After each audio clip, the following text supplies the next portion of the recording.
This is where I come from. A video that I like to play when we talk about innovation and what's new and what's happening.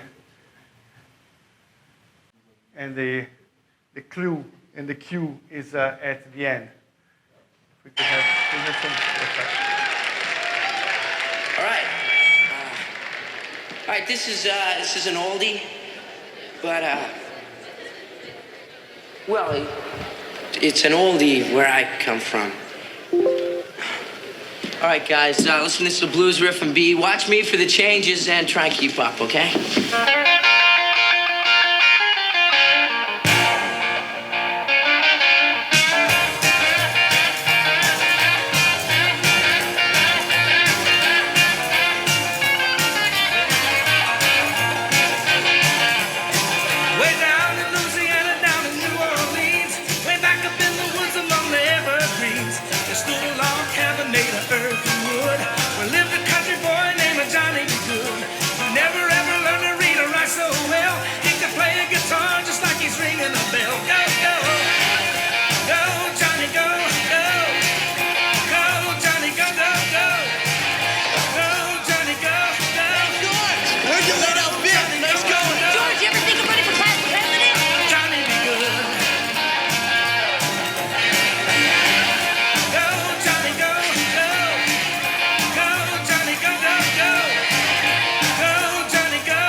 Guess you guys aren't ready for that yet.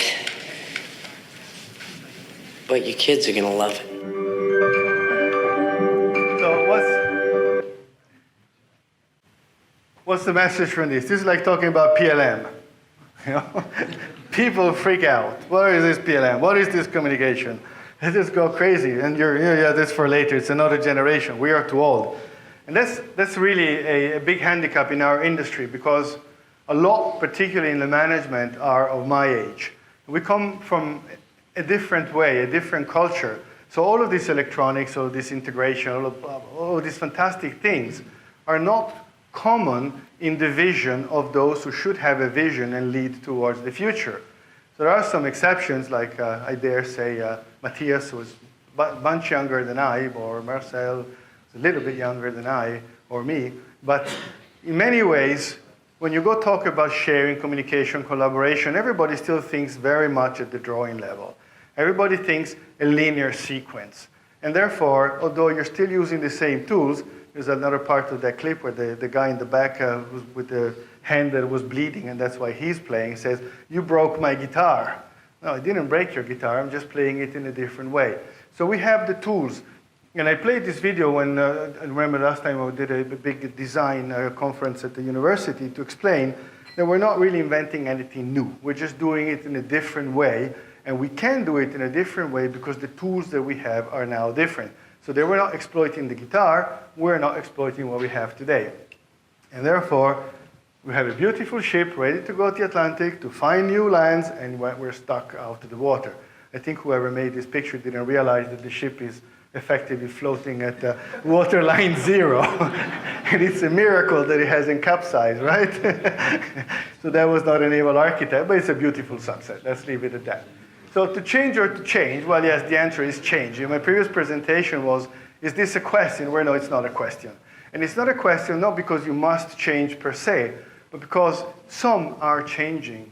And in the commercial world where it's down to money, if you remain too far behind, you're just never going to catch up. And by the time you started running, everybody else is so close to the end. And I repeat the concept of swarms. And the swarm is team play. Team play meaning everybody, not just the 3 best players in the team who play by themselves and everybody else runs around the field and doesn't do anything, doesn't contribute, and in the end, they don't even try anymore. And when you pass them the ball, because yes, you finally need them, you say, well, you never wanted me, so why should I play now? So the concept of the swarm is very, very intimate in the concept of working together, collaboration, sharing, and in our case, we're not always in a tight group. At best, we're spread around the field with our suppliers, our subcontractors, and this is the mess that we have talked about today. And if we don't go back to the swarm idea where everybody has a little piece of the truth and together we have the big truth, this is the result that we're going to stay with and keep. And we're never going to get to our wouldn't it be nice picture. The concept of the multi-application and data-centric environment I was saying earlier today, which is authors. Everybody's an author. Everybody has something to contribute, and they should contribute. And this is a big, big cultural shift. This is really the change that is so difficult to, and I see it in my travels, it's so difficult to bring in this idea of change. We have hierarchies, we have bosses, but everybody contributes. And if you seek their input in as much as they can provide an output, then that is going to contribute. Somebody will catch something, even though they're not a specialist in that sector. So it's very, very important to be able to have all the applications, all the processes, the people, the machines, the software in a data-centric environment where there is one set of data which comes and is used by different players. This brings out the idea of a digital twin. We did this presentation with Danese last week. What is a digital twin? A digital twin is a digital representation of something physical. So a drawing is a digital twin, even if you really made it with your pencil. Now you made it with AutoCAD. It's still the same drawing, and it went from being a pencil to drawing to a digital twin. But is it really a digital twin? And the analogy being if you had a PDF print of a map, or if you have Google Maps, the base information is the same, but the way you use it is completely different. And there are twins for all sorts of applications and every flavor on the planet. But really, they do come from a great disparate set of data. So what we're talking about earlier, Norman spoke and Jagan spoke quite a bit about this, is how do we use the non-geometrical data in our ShipConstructor environment, in the SSI platform, in the extended enterprise platform, speaking not just of the enterprise platform product, but everybody, the ecosystem that connects to your company. Well, we have to get to it and do something with it and distribute it. So when you say data, you have big data, you have small data. Big data is, yes, I'm going to record everything that's happening on my ship for 15 years. Small big data will be, for example, what is the power consumption of my welding machines in my shipyard? But actually, let me pick out and I compare a little 2.5 euro sensor in the socket where my welding machine is plugged in. And by tracking the amperage consumption, I can see when it's on, when it's off. But I can also see if all of a sudden, to do the same job, it's drawing more amperage, which means that the actual electrical and electronic circuits in my welder are not going well, or maybe the feed on the MIG wire is not as fluid as it should be, and therefore you have to increase the amperage to go and do a full penetration weld, etc., etc. But all these digital twins are really every system that we have in our companies. Excel, ShipConstructor, PDF, JPEG, time scheduling, and so on. And these digital twins have a very good purpose in life because they give us an idea of what is happening. And this is where we really must then take this information and make it work for us. So of all these different digital twins, we certainly all have at least a geometrical digital twin. That would be a geometrical, like just in a shape. But then we have metadata, like in ShipConstructor, like in Revit. So let's put it together and make it work together. And finally, once we have enough digital twins between the geometry, the simulation, and the predictive, we can now study the outcome of the ensemble of the effort. Not just saying, oh, is your drawing finished? But what are you drawing? Is that going to work? Am I going to have a problem when I have to lift my 7.5-ton propeller into place? Because how the hell am I going to get under the ship? The crane is not going to work, but the dry dock is too small. Or maybe I'm going to have to leave enough space to put my forklift, my very big forklift down so they can lift the propeller. So all these things are information that you get from combining the different digital twins. Another digital twin is, okay, I decide I will have to use a mega forklift. Where do I find one? Is it going to be available when I schedule to put my propeller onto the propeller shaft? It's got nothing to do with ShipConstructor, but the digital twin is the availability of the forklift, which totally influences the operation of my complete shipyard. And the business transformation that Danese talked about for quite some time already is really that. Is that we have a lot of data and a lot of information. We're just not using it. And in many cases, we're not using it because we're not taking the time to study how to access it. And that's very much the concept of available versus accessible. The analogy that I use is available is Google. You have to do a Google search, but if you don't ask the right question, you're not going to get the right answer. A couple of years ago, for a presentation, I searched man and mammoth because I was talking about the perpetuation of knowledge. And 532 pictures that came in the first screen, there were 10 that had a mammoth and 2 that had a mammoth and a man, and had pictures of Cristiano Ronaldo, flowers. There was all sorts of things that is getting better now, so artificial intelligence helps. But if you don't find it on your Google search, you don't even know whether it was there or not. So that is your accessible. Let's hope that it works. And the available is it gets delivered. It's a subscription service. Just like, for example, Facebook. I want to see the picture posted by my girlfriend. Whenever your girlfriend posts a picture, you get it. You don't have to go and check on her Facebook site whether she has posted a picture or not. And this is very much the analogy of working with files or working with something like the enterprise platform. And the business transformation here, which happens before the digital transformation, is that if it's not a cultural approach, it's just not going to work. To have the software alone installed on your machines will not solve anybody's problem. You have to use it and use it in small steps. So the assembly required, like when you buy a packet of Lego, it says some assembly required.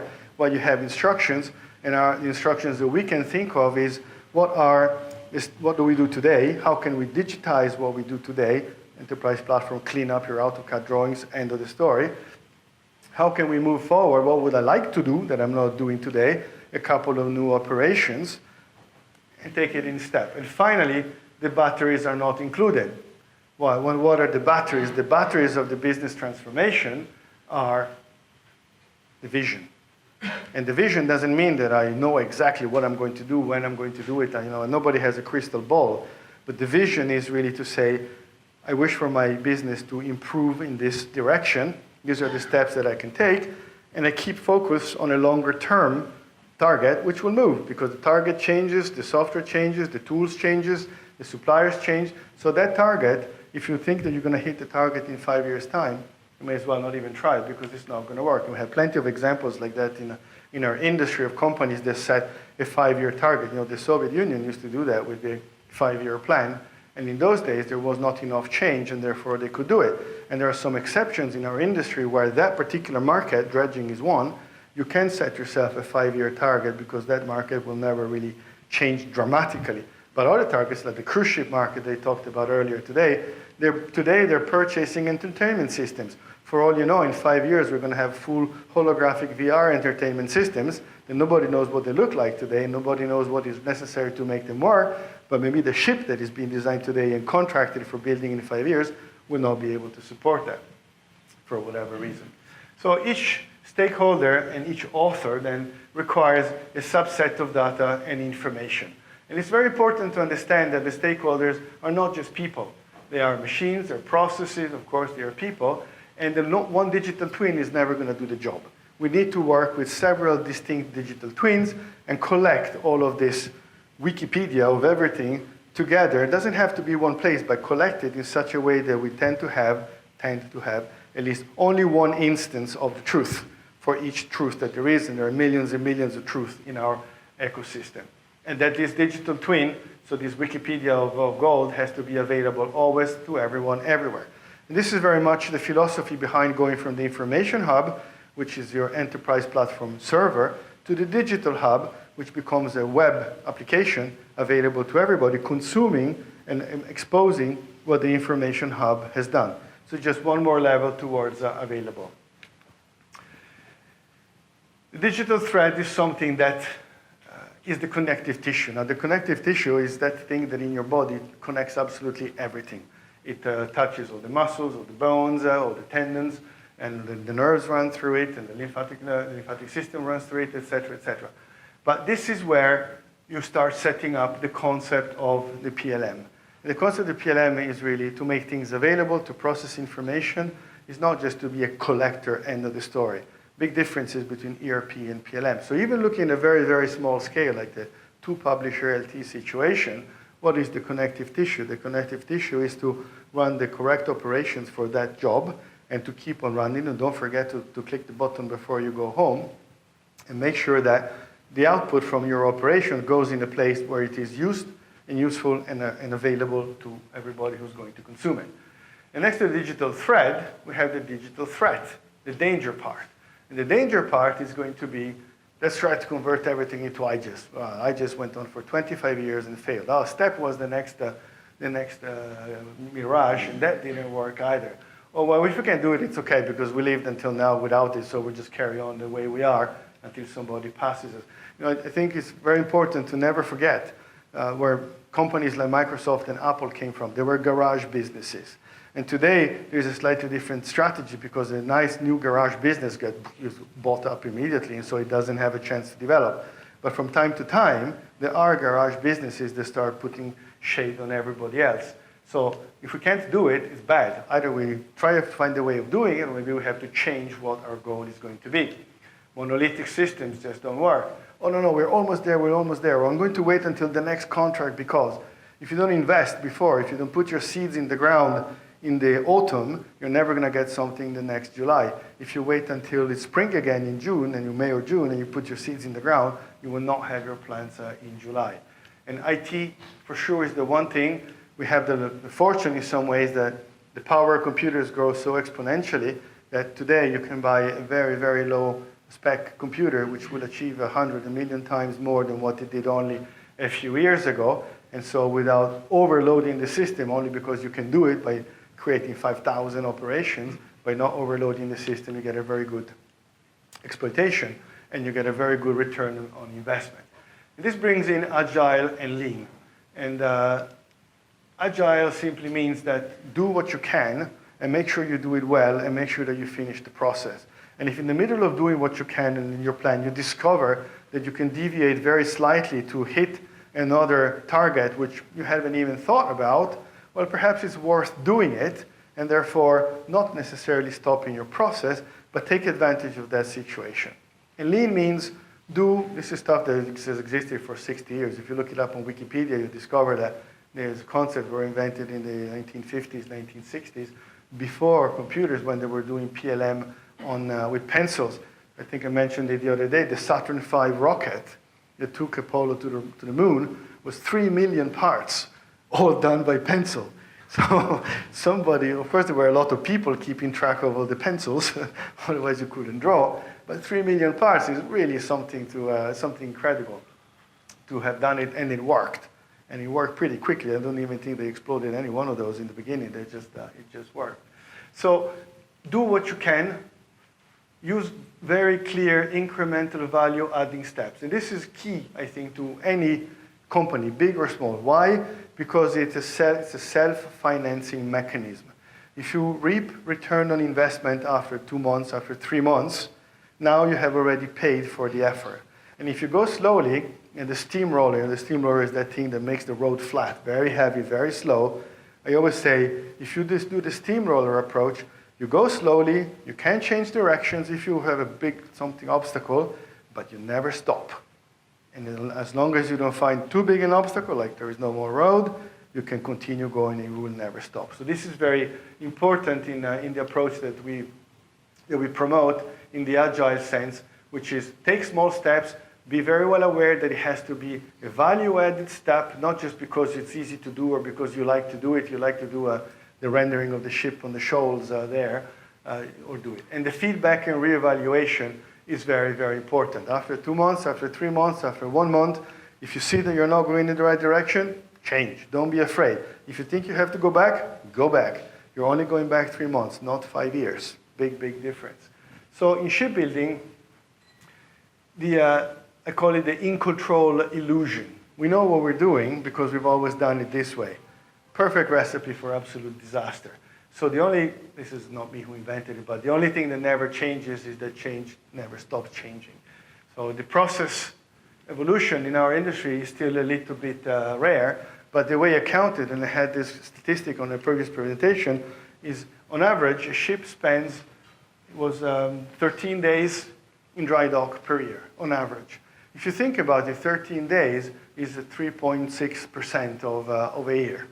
Now, 3.6% of the value of a ship navigating every year, after 2 or 3 years, it gets to be quite a big number. And 3.6% is if you have planned it, if you had the dry dock availability at the right time, et cetera, et cetera. So when we bring it back to our side, we're not navigating ships, but we bring it back to our side, how much does one company day cost?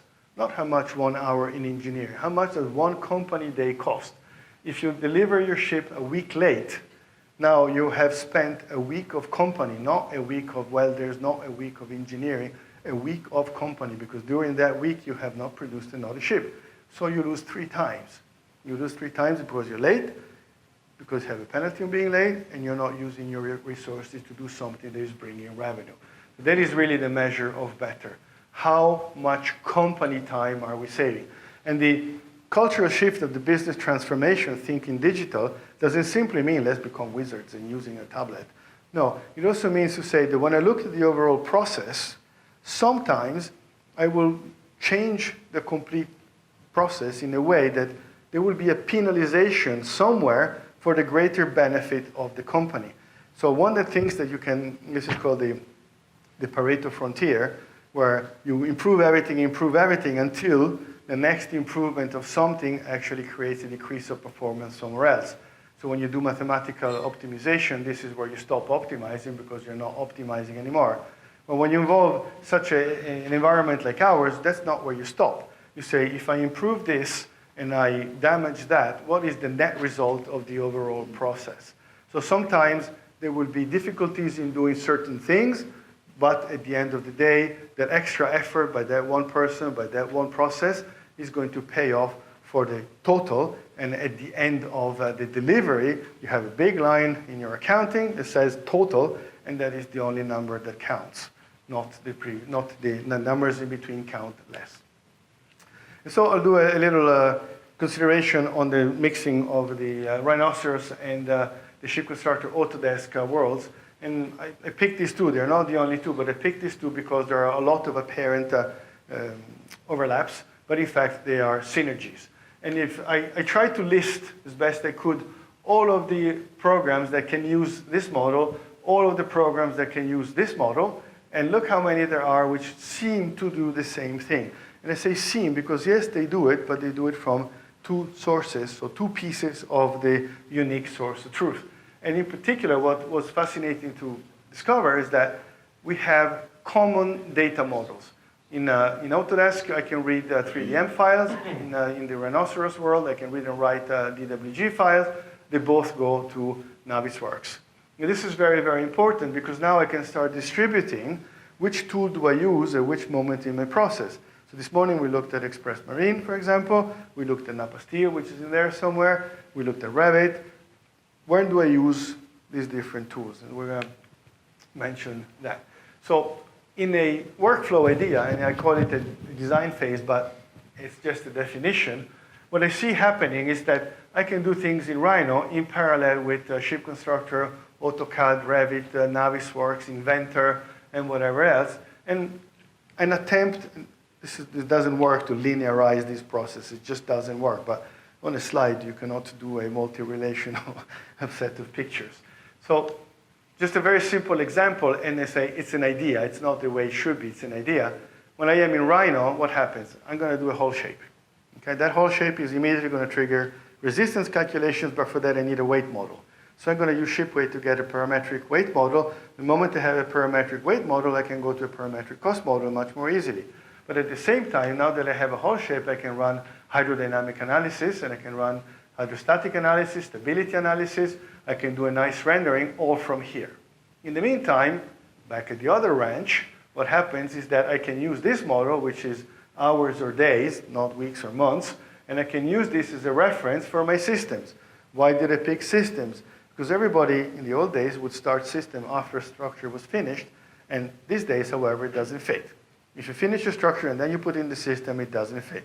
So we're getting to a point where you have to design the structure around the system. So the structure risks moving and changing a hell of a lot, while the systems are trying to find their place in this tight volume.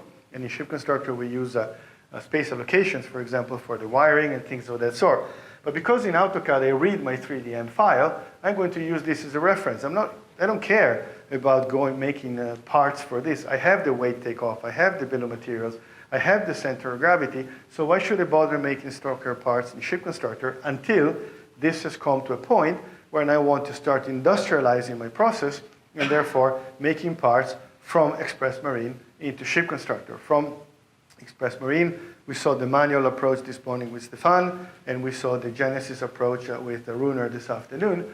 But this gives me a lead time of months on basing out my systems. And I don't need to connect the taps and the faucets in the bathrooms, but I need to run all the big lines, big lines. There is plenty of the big lines. I need to pay a lot of attention to my electricals, the electrical cabinets. How much volume do I need in my electrical room to keep it cool before it starts burning? Or maybe I should bring air conditioning to cool it down. So now I need another duct that brings air and another duct that brings all the cables, and off it goes. So this is a crucial analysis. And immediately I can run off to my Power BI, because here I am already in my database environment. So I have my enterprise platform, I have my information hub, I may even have my digital hub if I am connected to the greater world of the web browsers or even PLM, and I can start creating my drawings. Now my drawings are not going to be just coming from my ShipConstructor model, they also come from my Rhino stuff, and we'll show you some things that Joao today said how to go from ShipConstructor to, from AutoCAD to Rhino. We're going to look about going it the other way. And at the same time, through the enterprise platform, I feed all of these other wheels in the mechanism, which are taking data from both sources. So I thought it was a very good analogy. But to tell you the truth, the way I came to these two was that about a year ago, I was doing a presentation about, okay guys, not selling you anything, what do you have? Let's see what you have. Open your cupboard, let's see what's in the kitchen, and now let's make dinner with what's in the kitchen. And it's amazing the amount of stuff that people have in their office, software they don't use and things of that sort. And therefore we get down to our work in progress workflow, which is everybody feeds a work in progress repository, which goes in a big box. This is our main data set up there. And from here, we extract using things like Trello and Yaldi software or whatever. We extract unique models. And a unique model is just a data set which is specifically tailored, a bespoke data set for this or that author, stakeholder, consumer, player in the business. And then we have a release system. And this is something very easy to do with operations. Why? Because the same operation, I tell you, you write to the work in progress folder, and the same operation you write to my delivery folder. I just change the name of the operation, and I run the work in progress folder every 6 hours, and I run the release manually when I'm ready to do the release, for example. And then these repositories are looked at by stuff like Trello and Notifica and whatever, and then I get notifications to say such and such a file was supposed to be present today, such and such a document was supposed to be present today, but it is not. And having said that, end of the day, we have our question and answer session, a brief panel, and then be ready for the bus, because we're going to the surprise social event tonight. See you.